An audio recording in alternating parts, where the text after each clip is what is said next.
And we are back, ladies and gentlemen. Time is winding down here, Bryan. We got a couple of weeks before we have to show up to that station there. You know what I'm saying? Need a 20. Need a 20 here. Yeah, need a 29. Need a full. Need a 20. Yeah. It's good though. You know, this is good. It's to the point. I think, man, we're covering a lot of ground. Yep. We really are covering a lot of ground with these players.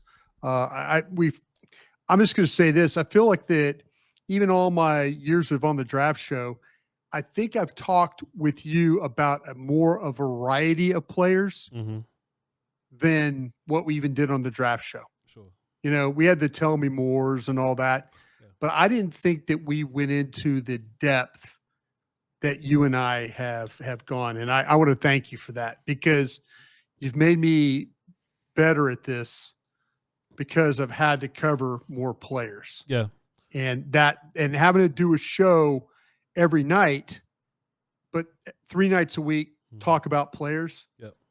It's really, I think it's helped me for the 3 days that we're about to go through a lot. First of all, thank you so much for the kind words. I think what'll be cool is, you know, for the audience members, if they don't miss shows, the 210 people that we watch, they've seen the show of us talking about whatever player that we've brought up, you know. So like they know we're not BSing them, Bryan. Like they've been following along, and we're not just watching a guy for 5 minutes and moving on. Like we're showing up with an extended thought about a guy, and we're not and we're not missing guys. So when we get to day 3, like we talked about these people. Please go ahead. No, I really the thing that I've been really grateful for is the fact that I've been able to compare these guys to guys I currently have on my board. So there's 4th and 5th round guys. There's the occasional 3rd round guy. It makes me think of the order, you know, sometimes when you just write a report about a player and you just file it away and you just, okay, maybe I'll get to talk about him, you know, under draft. To actually talk about him is like it brings it up again, because when you do your stack, you're going to remember, like, I remember Voch and I were talking about this kid. Yeah. And I remember, and it's that little bit of extra discussion that you might have about a guy that kind of could put a guy at, oh, wow, well, he's the 100th best player, and he's the 126th best player, and he's the 157th best player. Sure. You know, it helps me, because you could just real easy just, you know, just watch, write, you know, make notes. Yeah. But when you actually physically talk about him, it kind of puts him in a different light. So thank you for allowing me to do that. I appreciate that. You know, Bryan, what it does is like it adds an extra layer of context to the guys, you know. So when we see DJ Giddens, okay, well, Bryan feels like, well, maybe his film wasn't as fast as his 40 was, and we could say the same about Golden. Oh, Voch, you was on Golden earlier.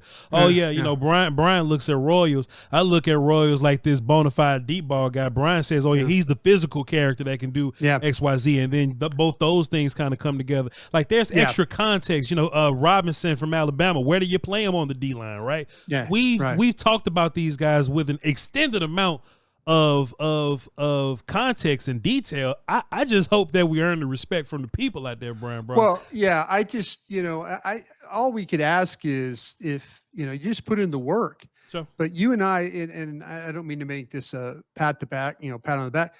Listen, the draft show will expose the F out of you if you don't know what you're doing. Yeah. And being on that draft coverage for 3 days will expose the F out of you too. Yeah. If and I'm grateful that people care enough to watch, and, you know, hell, if they disagree, great. If they don't, then great. It's good to hear both sides, but this exercise is, you know, and the only reason I say this is because we're coming close to the end, is that this exercise has, like I said, has made me better talking about these players, because now I really have a reason why I put a guy where I put a guy, you know, and it also reminds me that, well, man, maybe you were too high on that guy. Sure. Or maybe you were too low on that guy. And this is something scouts deal with all the time. you could go from school to school and it could be a really great trip and you're having a good day and those reports are just flying out. You got the guys wired.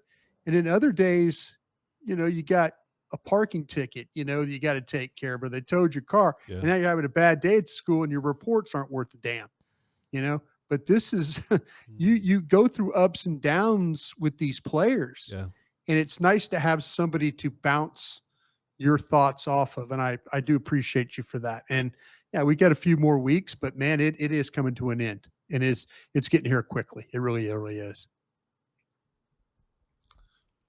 Man, Bryan Broaddus, man, we got a good little group here to talk about tonight, man. We're gonna try to get to 210 in 20 some days or whatever. We could do it. It ain't no problem. No problem at all. Bryan, I got 2 5s and 2 extras. Okay. Now, just for everybody watching right now, we took a look at running back Ollie Gordon from Oklahoma State, edge Ja Joyner from Minnesota, tight end Oronde Gadsden Jr. from Syracuse, and offensive tackle Esa Pole from Washington. Bryan, Washington State. Right. Yeah. Bryan, you ain't got to give me a definitive order because, hey, man, we just at that point, they all got their flaws, Bryan. But I do got 2 5s and I got 2 extras. Would you care to guess who's the 5s and who's the extras? I'm going to say that you probably didn't like the running back. Okay. So he's probably an extra. I'm going to say you probably weren't fascinated with the tackle from Washington State. I'm going to think you probably are thinking the Joyner's probably going to get drafted. Could be in that mix of the bottom of the 4, maybe the 5s for sure. And Gadsden, you're really not sure where to put him. Yeah. Because he doesn't play like a traditional tight end, but I think you probably liked his hands and you liked his size. So I'm going to say Gadsden and Joyner are your 5ths. Gordon and Pole are your others. Hey, man, Bryan, some days you off, man. When you got to run to the DMV and you can't concentrate on football or whatever be going on. But look, man, sometimes you right, man. Bryan Broaddus, you got it. I think Gadsden is going to be a really interesting traits guy to have a conversation about. And I think he got some hiccups, but his traits, you can put him in a certain spot that'll shine on everything that he's good at or whatever, and I think he'll be fine there. Right. Ja Joyner gonna fit right there with his cousins, Bryan Broaddus. Well, there's a lot of family members in here, Bryan Broaddus. Boy, them defensive ends, boy, it is some cousins, but he gonna fit right in with them. Esa Pole, who does have 2 really good looking traits. Yeah, he's just not there altogether. And we can have an extended conversation about Ollie Gordon. I think the people been wanting to hear us talk about that for a while. They keep recommending us to that one, Bryan, but we're gonna get there. Oronde Gadsden, though, Bryan. Me and Woolchuck got a chance to see him up close. He was in the Shrine Bowl. And of course, I would rather be at the Senior Bowl than the Shrine Bowl. Shouts out to the Shrine Bowl. They do good things over there at the Shrine Bowl. But Oronde Gadsden was the best player at the Shrine Bowl. I think that say a lot about what the hell was going on out there, Bryan Broaddus. But as far as his, do you have his size, Bryan? I'm sure you have the Illuminati. Yeah, 6'5", 243. That's some fantastic size there for a tight end, Bryan Broaddus. Now, if you ask him to do the Mike McCarthy list of tight end things, he ain't going to be good at that. And, Bryan, you want to know how I know he ain't going to be good at that? Because Syracuse asked him to do it. Syracuse asked him to do all the tight end things, and he wasn't good at them, Bryan. They put him in the backfield at fullback. They did the wing stuff. They lined him up in line next to the tackle. They put him out wide versus the wide receiver. They motion him around. Bryan Broaddus, he does not do all the tight end things well. They asked him to block a whole bunch. I say, why they keep asking him to block? He's not good at blocking, and he comes off a little more slight, a little more thin than what it looks like. He's 240 allegedly, but he looks a little thinner than that when he's in there thumping with those guys or just running into people. Run blocking, not for me, doesn't crack block really well, doesn't maintain the block. He'll get in somebody's face and make a good attempt, but they'll go around or he'll fall down, Bryan. I just wasn't impressed with that side of his game. However, Bryan, Every now and then, when they would throw him the ball. Yeah. And let's give a little bit of credit to Kyle McCord there, the quarterback, because he put it in all different types of places. Yeah. In front, far in front, high, back shoulder, back of the end zone somewhere, right at the chest. And Bryan, what Gadsden is really good at is, first of all, catching the ball. He is. He's really good at catching the ball. He is very good. But if the ball is high up in the air, he's really good at going up over you to go get it. He's long. Yeah. I think his catch radius is particularly interesting. Yeah. So even if you're a bad ball thrower, you should be fine. I think his ability to locate the ball in the air is pretty damn special, just as a trait that we looking for as trait guy. So when we go to red zone, right, we just talking about, hey, throw up the ball, 50-50 ball. If it's too far behind him, he'll come down and toe tap. He does the body turn in the air thing, Bryan. You know what I'm saying? Only a handful of guys can do that. McMillan way at the top of the draft doing it. I think he got some of that in him, Bryan. Some of that body turn, toe tap stuff. I thought he was kind of stiff though. He is. When you look at his routes, he don't bend at the knees really well. Very robotic, yeah. Robotic and he turns, and even if he's not open, it's fine because he'll go up over somebody and catch it. But he will. If you're asking him to run routes and try to be a nuanced route runner or move with quickness laterally, that's not his game. I think he's very stiff. I don't even know how fast he is, Bryan Broaddus. I don't even know if he's all that much of a burner. But I know that when the ball is in the air in his direct vicinity, he has a shot to bring it down.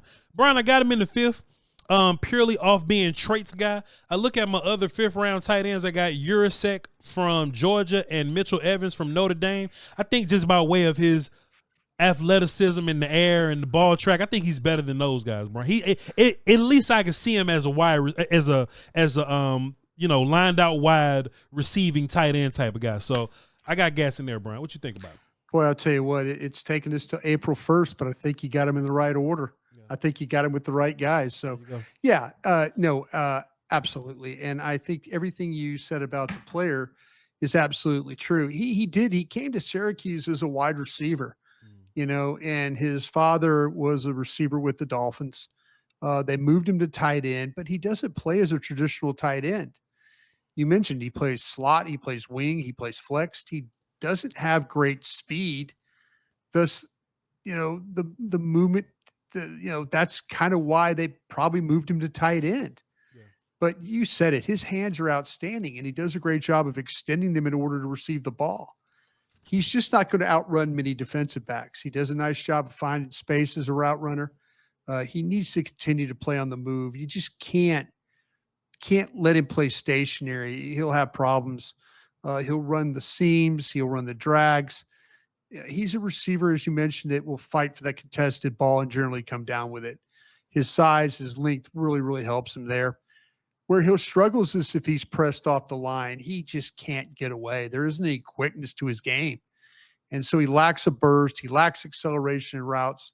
He struggles to avoid contact. It's like he just kind of bangs into guys and then works his way off.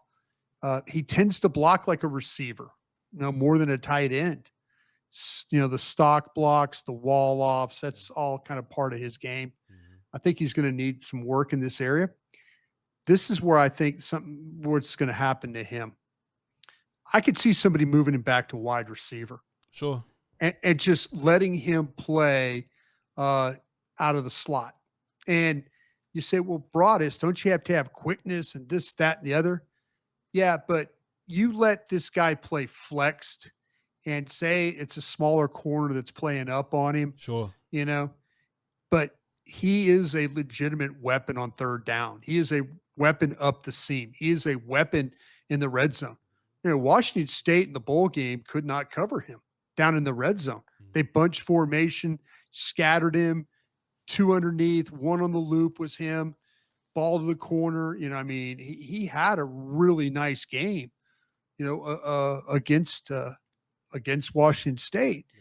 And you can watch him. The hands are outstanding. The speed and the quickness aren't. But I could see somebody not playing him as a tight end. Mm-hmm. He's a big body guy that is going to run routes, body up smaller guys, go get the ball, And I think that's the way that he is. I think that's the way he's going to play. I don't see him doing, much as like a traditional tight end. He just doesn't. That's not his makeup. Mhm. And I think that's where the problems are going to be for him, because he just doesn't have speed. He doesn't have quickness, and he doesn't want. It's not that he doesn't want to block. He doesn't do it. Yeah. And they bring him inside on some wham stuff and things like that, to try and like block inside. And he just kind of throws his body in there and then gets, knocked down to the ground and stuff like that. So I kind of feel like that this is going to be a problem for him. So I would just play him. Like I said, I would just play him at a wide receiver spot, maybe in the slot, and just let him kind of work from there.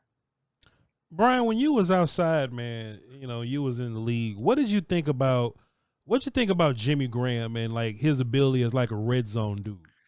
That's kind of that's Jimmy Graham is an interesting comparison, just because of the size and the ability to go up and get the ball, and then the ability to get down the field. But Jimmy Graham Jimmy Graham to me probably a little bit better blocker or better at it. Sure.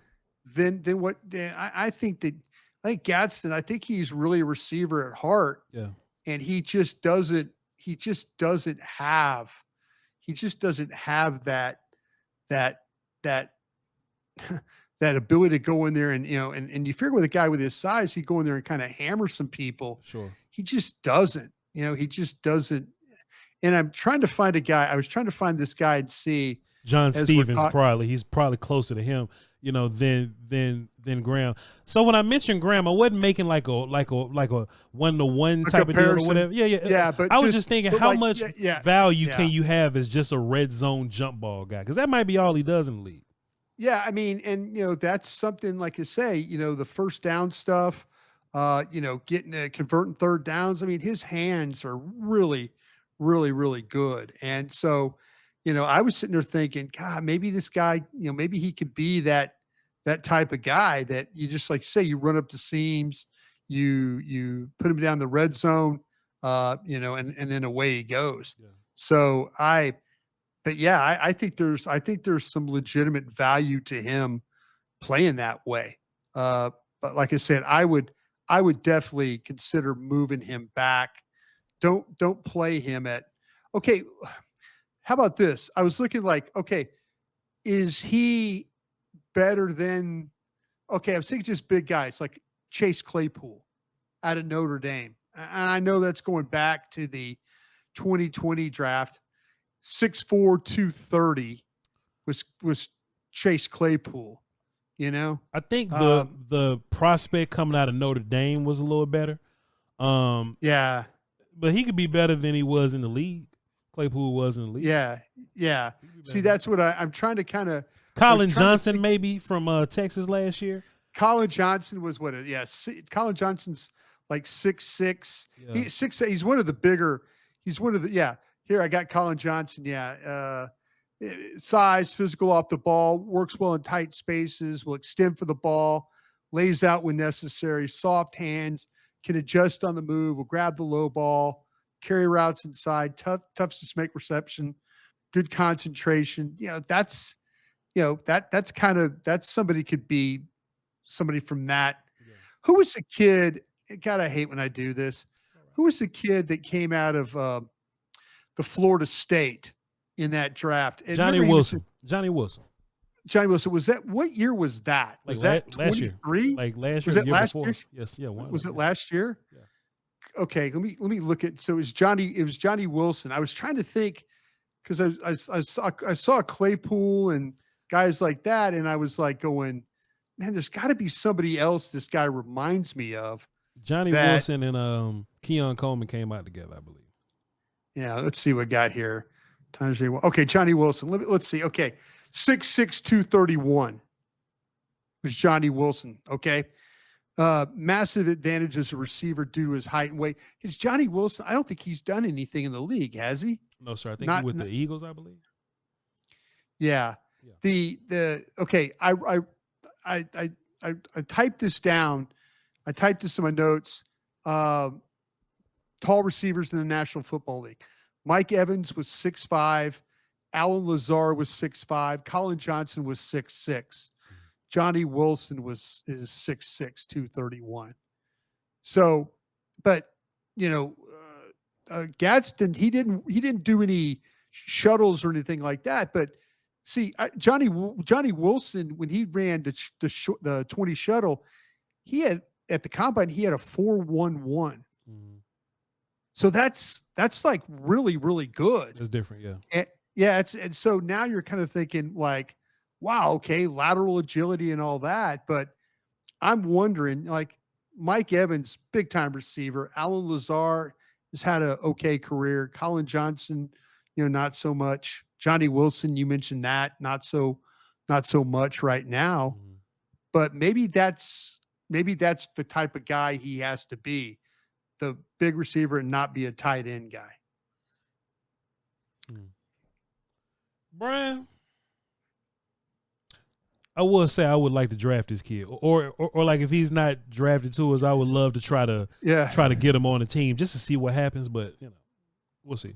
Do you think he could play tight end? I mean, do you think he could learn to be, or are we out of the market of ever thinking tight ends are really blockers and stuff anymore? That's exactly why I asked you about Graham. Yeah. I was like, man, how much your value? Not much. Yeah. How much your value can only be red zone guy? And then when we get there, it ain't like we even gonna, because we've been saying the same thing about John Stevens, right? Like, John Stevens gonna be a good red zone guy, but he gets hurt, but he never really does anything outside of camp for real. And honestly, just keeping it a buck with you, this kid gonna have to tackle and block somebody on teams or something. So I don't see it, Bryan. I don't see it. But if he's an undrafted guy, maybe he'll go out there and fight for his life. Who knows? But Josh Joyner right there, man. It's a family reunion of these damn power rushers, man. They out there with his cousin Ashton Gelati and Ahmed Hassanine and Tyler Barron and Tyler Beatty. Josh Joyner, man, they all them long arm power rushers down the middle of people. No plan, you know what I'm saying? Play with effort, bull rush guys, Bryan, they all there. B gap sometimes. Yeah. What a huge family this is, bro. This is a very short note. Watch Tyler Beatty, watch Tyler Barron, watch Gelati, watch Hassanine. That's what I wrote down in this notes, Bryan. I think they're all the same kind of guy, but I do think that his length is impressive. Yeah, I agree with you on that. And I do think that he has a better feel for extending on guys. He don't know what to do after that, but he does have a good feel for extending and bull rushing. But he does bull rush down the middle. Doesn't have a plan. Besides that. He'll probably be a good odd front end type guy. They play him in B gap sometimes. I don't see him as a very bendy guy. Bryan, what you got on Josh Joyner? Yeah, it's 6'4", 262. I mean, he is a good-looking player for the position, the long limbs. I felt like he could get to the edge. I thought the first step was there. I thought he put a lot of pressure on blockers this way, but he doesn't always get around once he gets to the edge, And that's something that was kind of like, God dang, you get there, but how about the dip and then get to flatten down to kind of get around the corner? Yeah.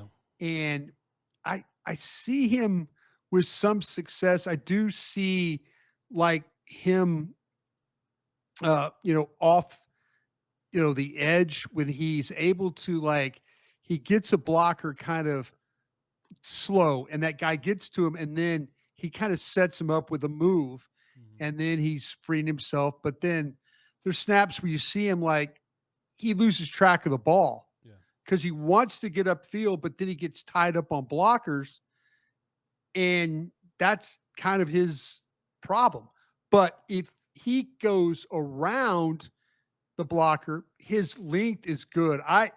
I've seen him create turnover. You watch the North Carolina game. His ability to reach and a feel, it's almost like Turner that the Cowboys just recently signed from the Saints. That if they're long enough, when they get around the edge, their ability to go back to the quarterback, and it was Max Johnson was quarterback from North Carolina, and he reaches and knocks the ball out. So you could see he's got a knack for this stuff. Yeah. And I really I like that part of it. I love the length of the player. I kind of fell in love with how he looked. Sure. I like the first step quickness. I just feel like he's got to do a better job of once he wins on the edge, get around. And then, so I think that, if you look at the metrics on this kid too, he knocked down 7 passes. So again, that's about the length. Yeah. He could be like a situational pass rusher until he develops some better run fits, sure. And that's because he's got the size and the length that NFL scouts covet at 6'4", 262. I want to say, I'm looking at the notes, the combine time that we had. I think it's a 4.60. So at 6'4", 262, 4.60 speed with a first step burst, he might be that guy that we're looking at we have in the 5th round. Yeah. But maybe you mentioned there are so many guys that are like him. Yep. But his size, I think, makes him different than the Gelattis and guys like that. You know what I'm saying? Yeah.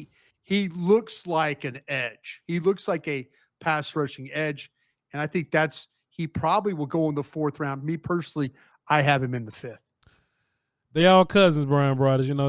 They all kind of got that same thing going on. So if you're looking for a bigger sized edge dude, this is a fantastic draft to get one because they all right there.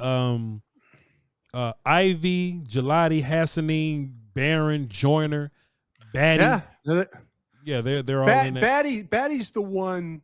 Batty's the one I think that's kind of from BYU. That's kind of the 3-4-5 technique head up guy. That his deal is about effort and power and more so than being bendy. But you're right. There's a bendy group, and then but this kid I think has some bend. Sure. I just don't think he gets around the corner. Got to finish well enough. Got to finish because he didn't have a plan. So yeah. Bryan, we gonna get to this offensive tackle pretty quick because we got a hell of a feature presentation tonight for the people here with this running back conversation we got coming up, man. But Esapole, yeah, man. Like I said earlier, I do think that he has 2 traits that are very attractive, and this is something I learned from you. Fits my eye. I love fits my eye. Esapole got the size to do this. He does. He absolutely does. He's got the size and the length and all that kind of stuff to do this. Yeah. As a pass blocker, that kick step looks pretty damn good to me, Bryan. It's amazing how good he looks. This kid didn't start playing football until 2021. That's when he started. 6'5", 323. Did not start playing football till junior college in 2021. Wow. And he goes to Washington State. He's made over 21 career starts at left tackle. Yeah. So you're looking at a player that's only played basically, the junior college at Chabot, I think is the name of the college, the junior college, Chabot. Some school I ain't never heard of that play Towson or something. Yeah. Chabot College. And I'm going to tell you, I'm watching him and I'm like going, this guy really only played this many years. Fantastic. And yeah, I mean, it's crazy that, and his brother was a coach in junior college, and that's how he got to be convinced his brother to go play. He's like, hey man, come play. And the guy's like, I don't know, but I like what you're saying about this guy. And what we have to know about him is I think some other NFL teams are on this kid just for the reason that you said. Yeah. The size, he's a fluid mover. And, when he has to kick wide, he can protect the edge. And he can also kind of redirect. I've seen him get pulled forward some, but not to the point where it's a major problem. And, he doesn't play like he's taxed or bothered. Mm-hmm. And I think he's got a pretty easygoing demeanor for the position. Sure. But, man, at 323, he doesn't look sloppy, and he doesn't look, out of whack too much. Yeah. He just doesn't have a lot of experience. But what I've learned about this kid, he's in the mix for a lot of 30 visits. And from what I understand, he didn't go to the combine. Okay. Now here's the next trick for you. So I think I'm right. I'm looking at the Illuminati sheets here. And let me bust some.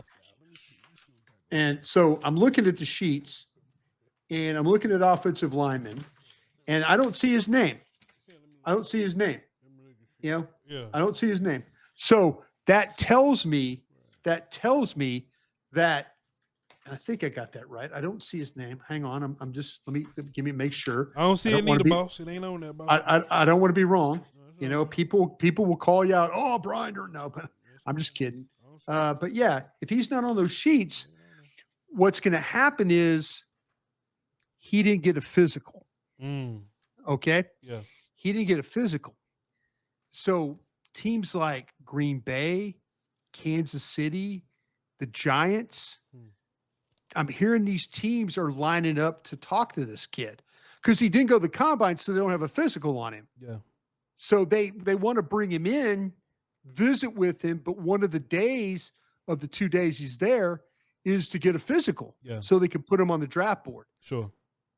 So teams are on this kid. Yeah.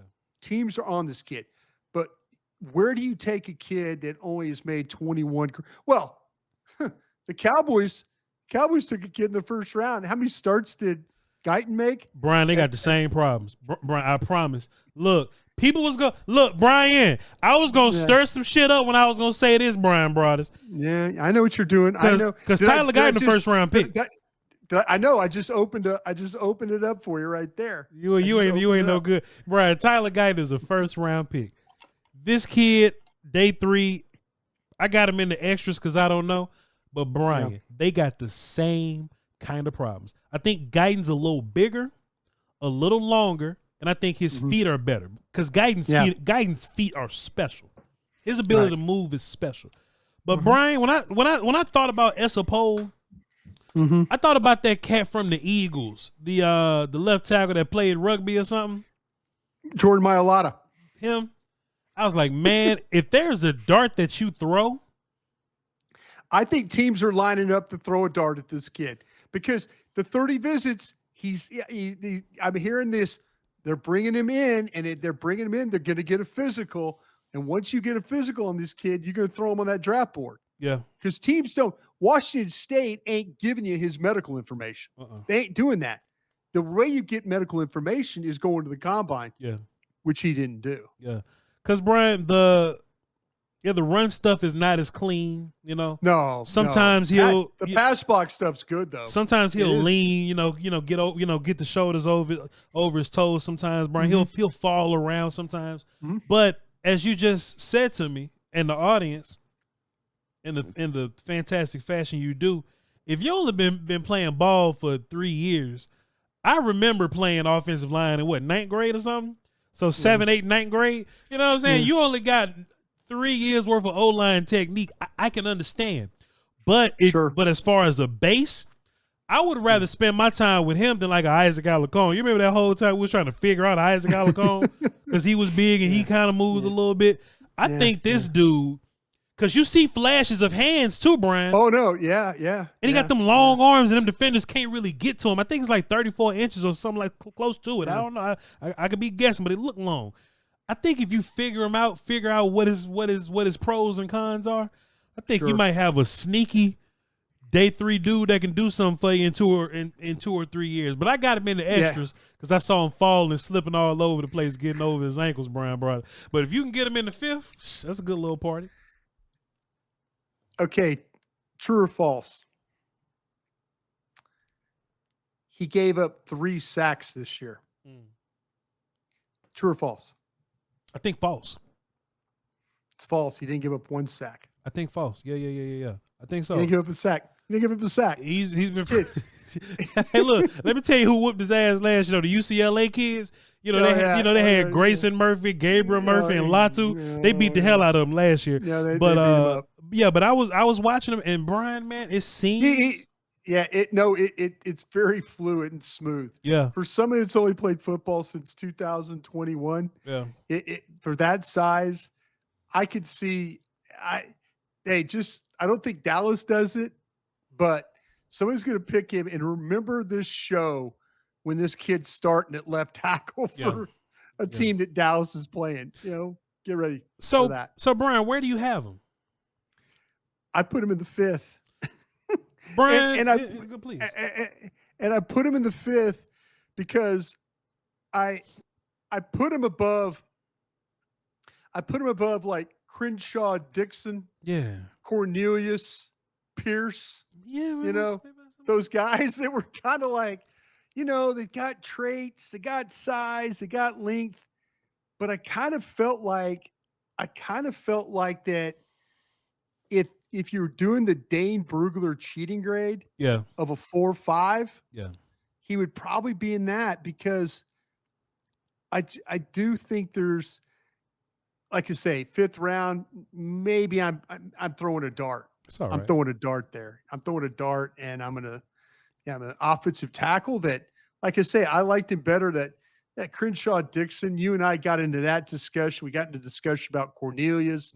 Pierce, he's the kid from Cincinnati, right? Yeah. So I mean, we kind of said, okay, guys got value, but I put Pohl in the top of the 5th. So my grade for him would be like a 1.50, but I've got to determine. Yeah. Like I've got Lambert Smith, the wide receiver from Auburn that we did, Gadsden, Kendall from a Boston College. Joyner we've talked about, Tonka Hemingway. Yeah. I've got to kind of figure out where Bauman from Oklahoma, I've got to figure out, is he the 1.50 guy? Sure. Or is he a 1.59 when it comes to stacking my board? Would you have him over Jared Wilson, the Georgia center? I got Wilson above him as a center. Yeah. I got Wilson in the 4th. Yeah. Oh, okay. But so, I mean, to me, it's going to come down to the guys I named were Crenshaw Dixon from Florida, Cornelius from Oregon, right? Yeah. And then Pierce from Cincinnati. And then I've got Kandra. He's another Cincinnati guy, and Rivers from Miami. Yeah. I've got them kind of in that group. Those are my linemen with Kendall and then Lampkin as well as the center guys. I agree. We all in the same range there, Bryan. Okay. Now let's have an extended conversation about Ollie Gordon, man. The chat has been trying to get us to talk about Ollie Gordon for some months now, but he's way at the bottom of our PFF list or whatever. We just go go on that list. Yeah. On the draft show, Bryan, and y'all should always watch the draft show. I'll be on tomorrow, so definitely watch it tomorrow. We asked Nick Harris what he thought about it. And Nick was like, he thought that a lot of change happened from 23 to 24. Just in case anybody needs context on this, Ollie Gordon was one of the best running back prospects last year. He was one of the highest rated guys, and now this year he's at the bottom of the rankings. People are asking what happened, and PFF and Nick Harris was alluding to the idea maybe it was the coaches, the O-line changing around him, the lack of help. So Bryan, when I watched his 2023 tape, Bryan, I see a physical monster Mm-hmm. Bryan. Doesn't have to be fast. I see fantastic contact balance. I see a mean Oh yeah. runner, a stiff Oh arming yeah. runner, Bryan. And people, Oh yeah. people how Bryan. I was like, they just bouncing off his body, Bryan. Like, why they can't tackle him? You know what I'm saying? And they're just, the Kansas kids had a really hard time with him, Bryan. They had a Last year, real hard time with him. last year he rushed like 200 some yards against them. Also in that same game, Bryan, I think he caught the ball really well. He can do that. He can do that. And he was a big play guy catching the football. Yeah. I thought as a blocker, he has the size to do it, and he knows who to block. He'll do some chop block sometimes. I'm like, come on, man, you too big to be chop blocking like that. Yeah, don't be doing that. You know what I'm saying? But you can coach that out of him. But when I looked at his 2023 tape, I was like, damn, man, I'll take that dude in day 2 somewhere. Yeah. Yeah. So with Nick Harris's context, right? Now I'm watching 2024. I watched 3 games in 2023, 3 games in 2024. He's a tough study because you don't know which player you're looking at when it comes to all the things you're talking about. Bryan, I'm watching these games, man, like Colorado, BYU, whatever.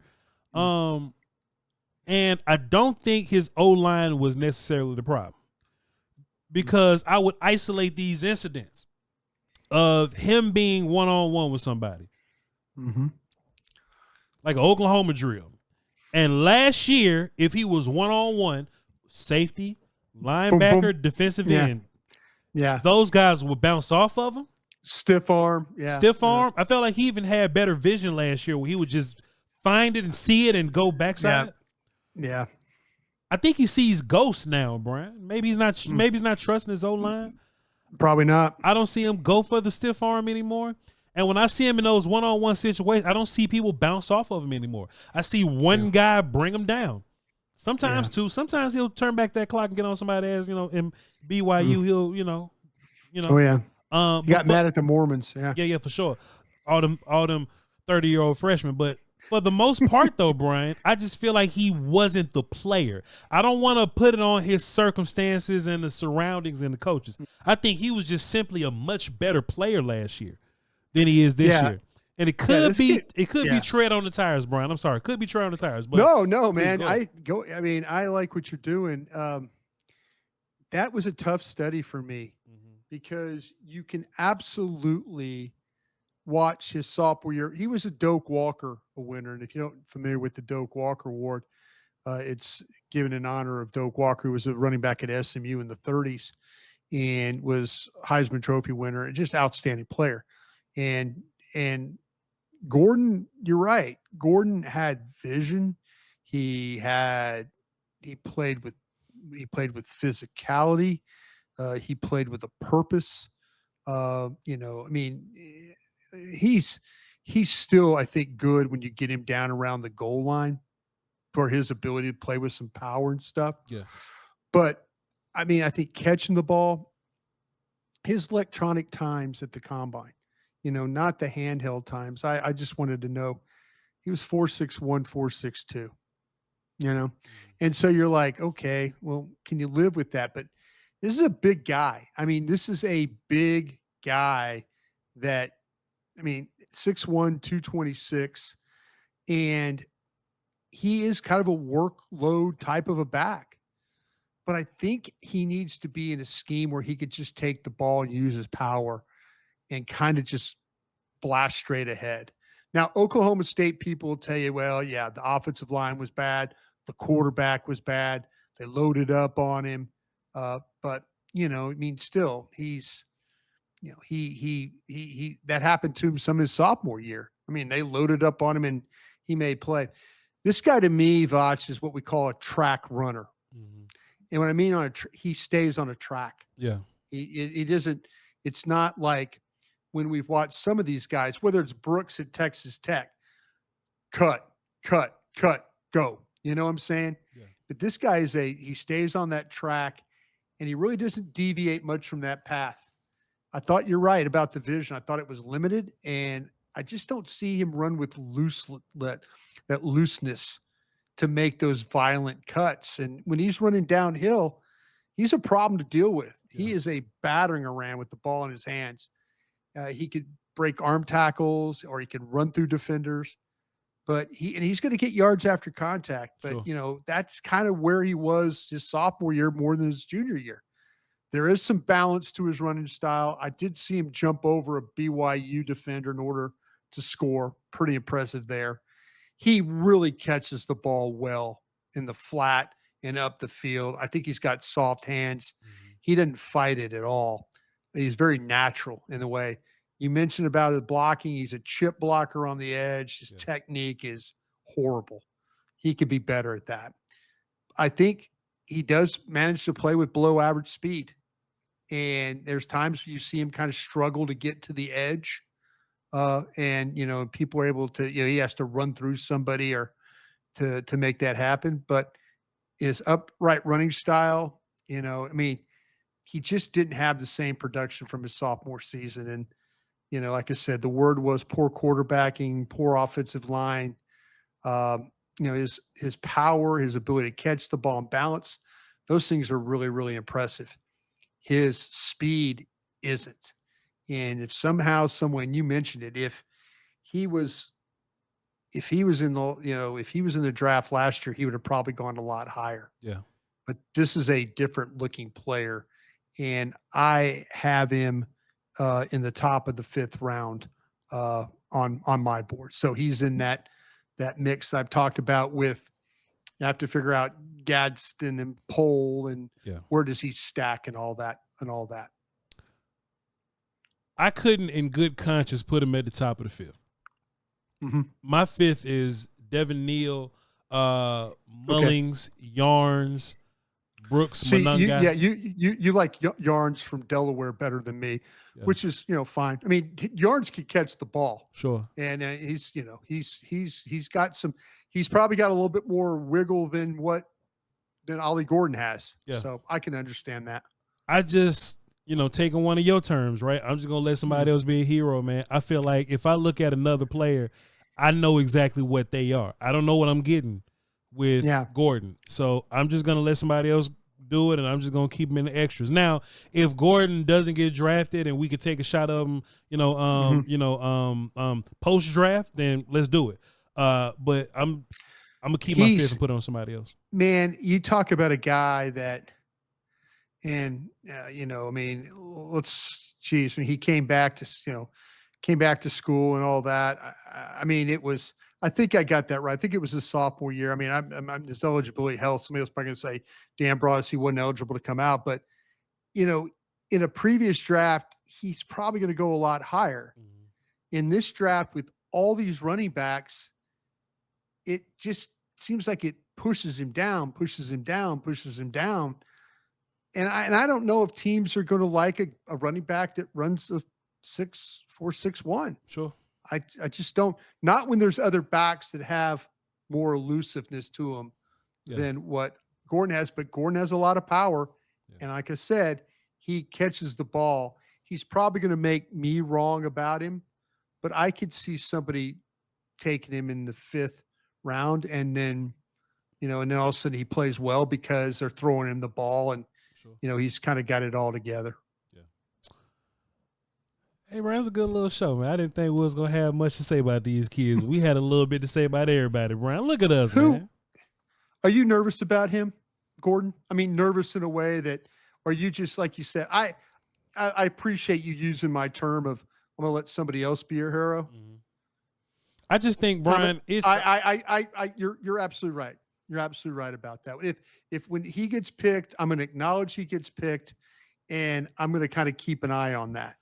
I'm going to keep an eye on that one, because there's a lot of things that are kind of really different from last year to this year as for the player. I acknowledge he could be a fantastic player, Brian. Absolutely. And if he can find a way to turn back the clock, then he's a bona fide dude. But we've watched 23 running backs, Brian. Mm-hmm. And we've acknowledged that we like most of 23, them, most all of them. You know what I'm saying? Yeah. So if I just got to pick between him, Neal, Etienne. I think Etienne's going to go. I think Etienne's going to go high. I think people are going to fall in love with ATN. The compact body, muscle catch, slasher guy. I could see. I just think it's just hard to miss on running backs in this class. It's going to be the thing that I'm going to be interested in, Voch, as the draft wears on. Was I around low on some of these guys? Oh. Yeah. Was I around low? Yeah. And if you have to, then like next year when you do this, you'll go, okay, I had this guy in the third, he's really a second. I had this guy in the third, he's really a fourth. Yeah. Was I, where was I? Where was I on the rounds with these guys? And these running backs, I was talking to a scout in the league the other day about this. And I go, he goes, how do you have your running backs? And I kind of read through my guys and he goes, it's funny. He goes, our lists are different in some ways. He says, I guarantee you there's teams in the league that if you just looked at their running back stack, none of them are the same. Yeah. Everybody will have Genty probably at number one. Mm-hmm. But after that, it is, how do you like Sampson? How do you like Blue? Sure. How do you like Smith? How do you like Scattaboo? Yeah. Everybody is going to be different. I don't think anybody, we'll see who gets this order right. Yeah. But there's going to be a lot of backs that when we talk about them during the fall, they're like, yeah, remember we were talking about that guy on March 31st, that running back? Yeah, remember that? Yeah. There'll be a lot of those guys. I have a feeling. This will be very fun to look back on, Bryan Bros. And it's all on the internet, man. It's all on the internet. We're either going to be heroes or zeros, as they say, right? We'll never be zeros, Bryan Bros. Never be Crown Global Media on the way. We'll never be zeros. Never zero. Never be a zero there. Hey, we appreciate y'all, man. We finally got to your Ollie Gordon question. I hope y'all grateful. I hope y'all just skip over this episode. We finally talk about the people y'all talking about watching. Those comments are going to be hell at 5 a.m. Trust me. Nah, they'll be all right. Don't worry about it. All those Oklahoma State Cowboy people are going to line up and just. What they gonna do, bro? What they gonna do, bro? What they gonna do for real? I just take their words and move on. We appreciate y'all for giving those words to read at 5 a.m. Yeah, we do. We absolutely do. Y'all be sure to tap in with me, VOCHLOMBARDI. He's at BRYN Broaddus on social medias, and we'll be doing the draft show tomorrow on DallasCowboys.com at 11. So y'all be sure to tap into that. I'll be in the comments commenting. All right, y'all hold down for the Doski Woski, man. Until next time, we love y'all. Crown.